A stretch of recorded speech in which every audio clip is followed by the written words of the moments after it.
All right. Now, can you share us some of your financial knowledge? Like, do you invest in cryptocurrency or stocks? And yeah, some insight into that. Yeah, so I do invest, but I don't invest. I haven't invested yet in crypto, Uh-huh. right? It's something new that I'm trying to explore. So I'll Mm-hmm. do my research first, and then I'll start to delve in it. But I do invest in other avenues, right? Mm-hmm. So initially, when you're starting off, you don't want to take too many risks, right? You're still learning. You Yeah. want to Yeah. see, right? So you start off with something like mutual funds, right? Mm. Uh, it it regulates or gives you a moderated risk. Uh, so you can start off with that. There are some when you start earning, you have these tax saving mutual funds, right? ELSS. So you can start Mm-hmm. investing there. And then if you're investing in stocks, then you really have to think through what kind of portfolio you're creating for yourself, Yeah. right? So Yeah. again, when you go to invest, everyone's going to ask you like, what is the level of risk that you're going to trying to take. Not Mm. everybody wants to take the same kind of risk. Some Yeah. folks like to play it safe. Some folks want to go all in, right? Yeah. So it depends on the individual. The kind of risk that you want to take, that will decide what kind of organizations that you want to invest in Mm-hmm. and get equity of, right? So there are some organizations who have performed well over a period of time, and their reputation is well established. So there are some safe orgs that you can invest into, and then there are some other organizations which are booming, right? Mm. And it could be worth a risk, but it depends on the kind of risk that you're willing to take. Right. Right. Yeah. So just like you said, right, your decision should not be impulsive. It should not be driven by emotions. Yeah. As much as possible, try to keep it as logical and analytical as possible. Back yourself with logic and analytics and Mm-hmm. trends, right? So one suggestion for all the viewers, right? I think you're very early on in investing, which is a good thing, right? Yeah. It's always good to start early. So many people, they start investing when they start earning, right? That Right. would be sometime around at the end of their undergraduate, or maybe at the end of their postgraduate. Mm-hmm. So leading to that, I have a suggestion for folks that if you're going to do that, then you should rather start prepping yourself up during your college life, undergraduate or postgraduate. Do your research, do the background studies Yeah. leading to your when you can start earning. So when you start earning, where exactly you want to invest, and what is the risk that you're going to try that you want to take, and what Mm-hmm. is it that you're getting into exactly. Mm-hmm. It Yeah. shouldn't be So, done just Amit, can you because tell us crypto is something about cool your or whatever. hobbies? If Okay. other than photography, Yeah. like you're known for Yeah. photography, but other than that, Yeah. So interestingly enough, like photography wasn't my main go-to thing. Like I didn't it just happened, right? I just like happened to start clicking pictures. So firstly, I apart from working and programming and other things, I play a lot of football, right? So I watch football, I play football. Ever since school, I think I used to participate in like clusters and school Olympics program and things like that. mm-hmm. So I spent a good few years in football. I still play football in my organization. So Uh-huh, okay. every week we have a Visa FC team. Every week we Oh, go right. and train at Okay. the field. Yeah. Okay. So we do that. Apart from that, I like to go visit places. I try to travel different countries if time permits and my uh, finances permit. So Mm-hmm. I try to do that, and then I try to learn a lot through YouTube and other avenues. Right. So I watch a lot of 1 hour long videos and things like that, just to get my head around a particular concept or a particular ideology. Okay, that's interesting. So, one thing I really like about you is the fact that you like travel and you have a lot of adventure in your life, and that's how even I'd like to live. So I actually take that inspiration from you sometimes, and go out do some things. Like yesterday, I went kayaking, and the day before I Right. went fishing, and so yeah, I do interesting things. Just yeah, I draw inspiration from people, and I do things that way. So yeah, Yeah, man. have you? That's I really appreciate that because see, I mean, programming and specializing in one field is one thing, but there's so much out there. Yeah, There is so much out there that you can learn apart from your own field. yeah, So, as you said, kayaking, you might have enjoyed with your friends and family or whoever you went along with. yeah, You tried fishing, you learned a new skill, right? yeah, yeah, yeah, So, and that's the benefit of traveling, right? You get to see places, you get to enjoy, you meet a lot of new people, and that's the best part of it. You yeah. meet a lot of people who are nothing like yourself, Mm-hmm. and they know a lot more about something than you do, and it's good to find out. Mm-hmm. So how many countries have you actually visited so far? Do you have a I count? would say more than five. Okay, okay, that's interesting. Okay. Also, do you find like how do you manage your time? Do you find time to socialize as well? Like any insight on that? Yeah, I do.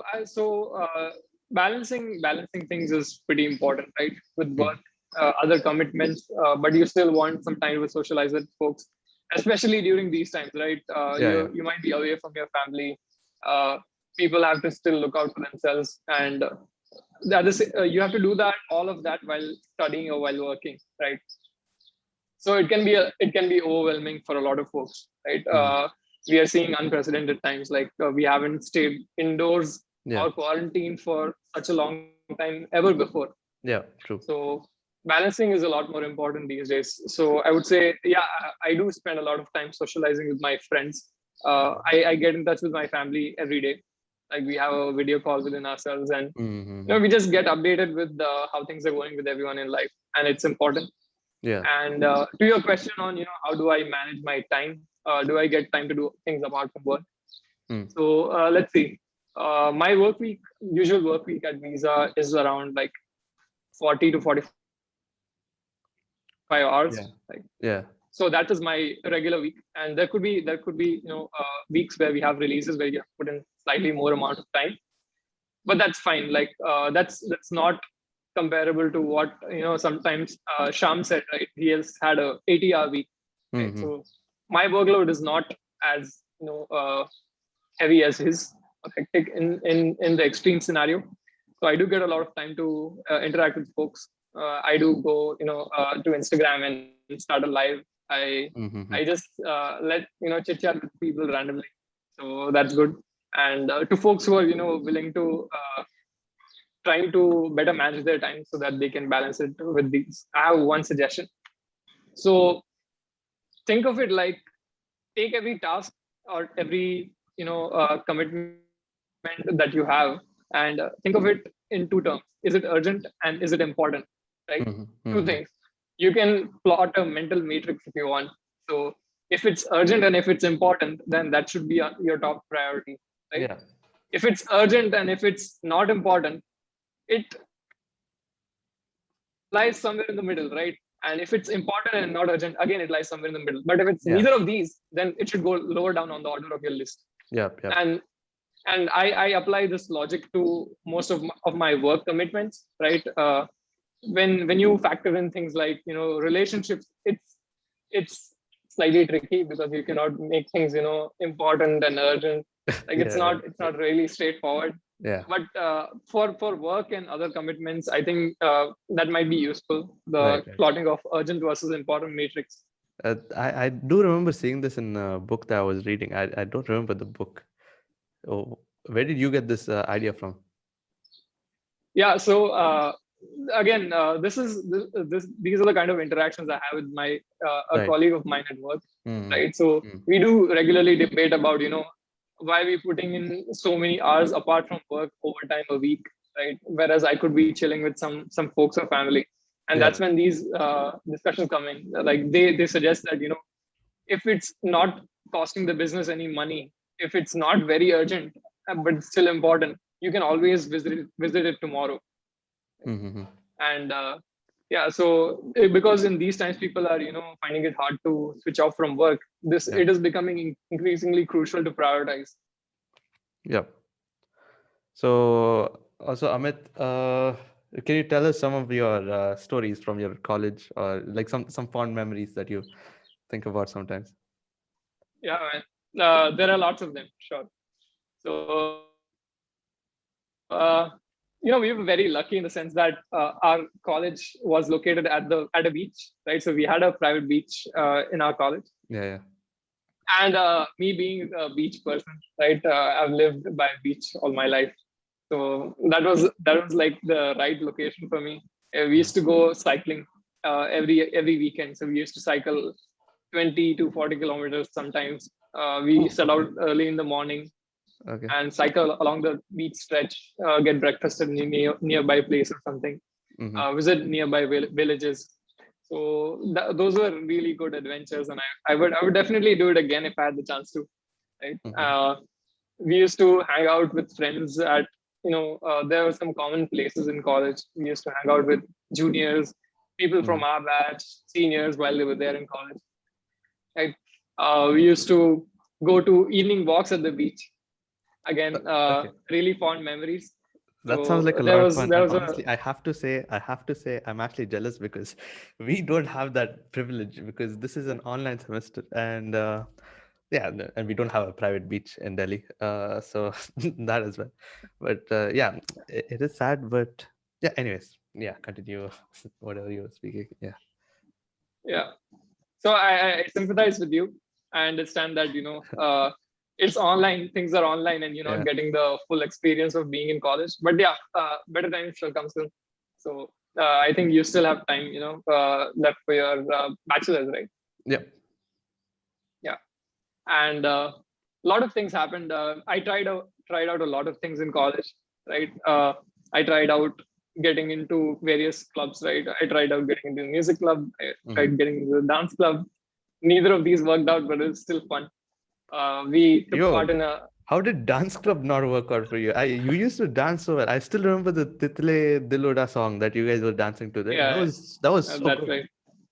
Yeah, but I guess it was a different dynamic. Like folks were looking for a crew kind of setting, and I was Uh-huh. clearly not prepared. I just showed up without any audio. I had them to play the audio. Uh-huh. Right? So there was not full commitment from my side. So you Right, can, right. Okay. I mean, no regrets about it. That's why. No complaints either. Apart from that, we did participate in a lot of cultural events. We had like a Bharat Darshan where every state of India goes and represents what their culture stands for: dances, music. So a lot of states would do that, and I used to participate for Gujarat. So we used to Mm. put up a cultural performance, things like that, and we used to do a lot of things as a hostel wing, right? There were a lot of friends. Tejas and Yeah. Mike were also part of the same hostel wing. So Pujan as well, right, from our school.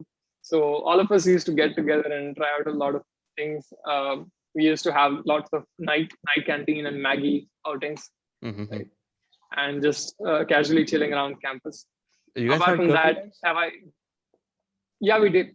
So Mm-hmm. in first year, this was in first year, I think, and also for the girls, it was the curfews were like throughout the college life. So in first year, we used to come late to our hostels, and the security guard would not let us in. So there was a lot of back and forth that used to happen, and then a lot of crazy scenes. So fun, memorable times. There's been one time where we actually stayed at a beach because some folks were late to enter their hostels. So we just thought, why not just go to the beach, and we just spent the night at the beach. We just had one bedsheet kind of thing that we laid out on the sand, and that was it. It was like freezing cold that day. So That sounds like so much apart fun. from that, what else have Yeah. we done? I've Yeah, and among other memories, I would say we stayed up on the terrace quite a lot of times. So Mm-hmm. as I told you earlier, I was part of the astronomy club of the college.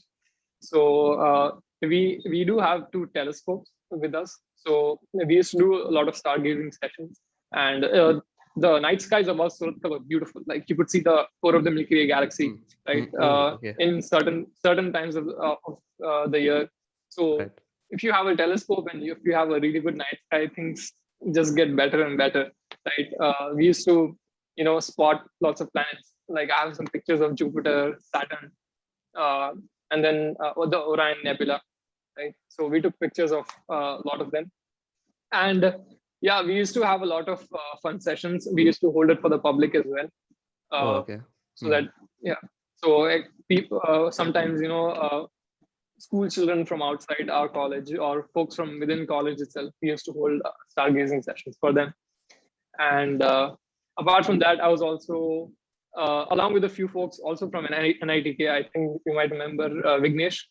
Yeah. He's a junior, right? So we are also part of TEDx NITK Surathkal.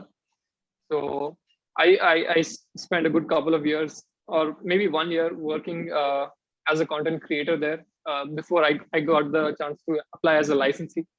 So of being the main organizer for the event, right? So I was a big fan of TEDx's and the ideas, their motto of ideas worth spreading. Yeah, yeah. So I wanted to put something together from the college perspective.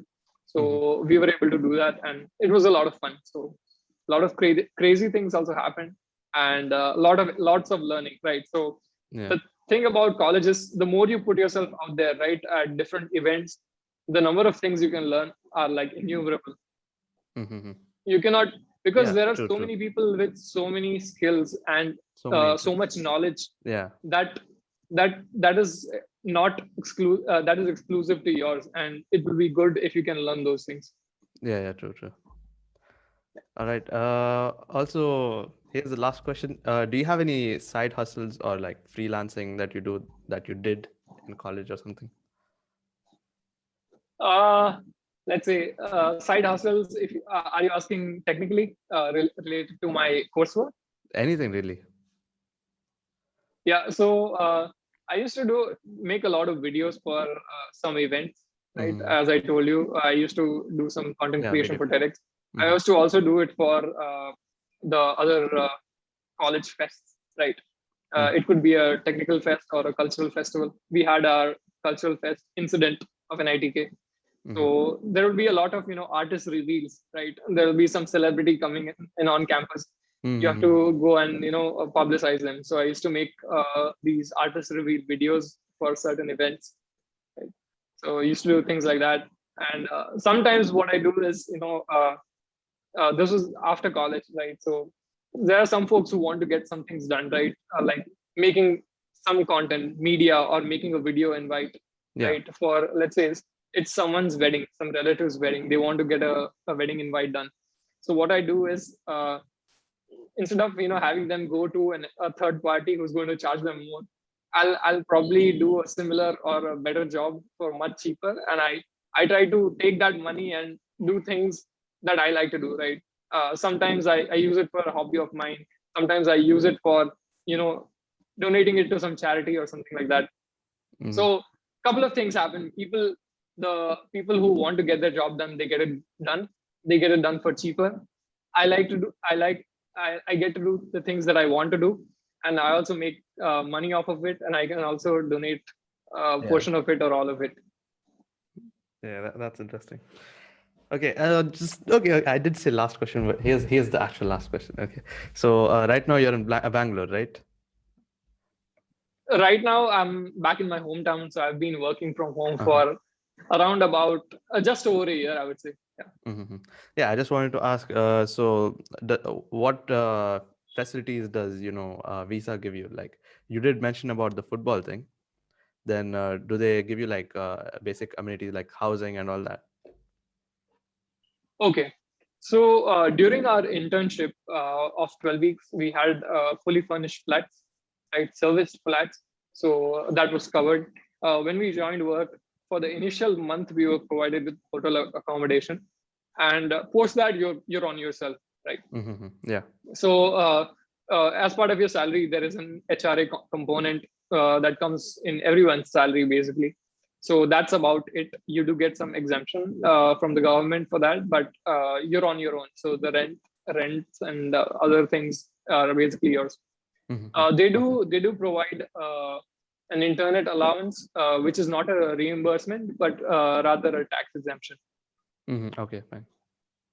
All right. Yes. Thank you, Amit. That was a wonderful interview with you. Yeah. Thanks, Rahul. Thanks for having me.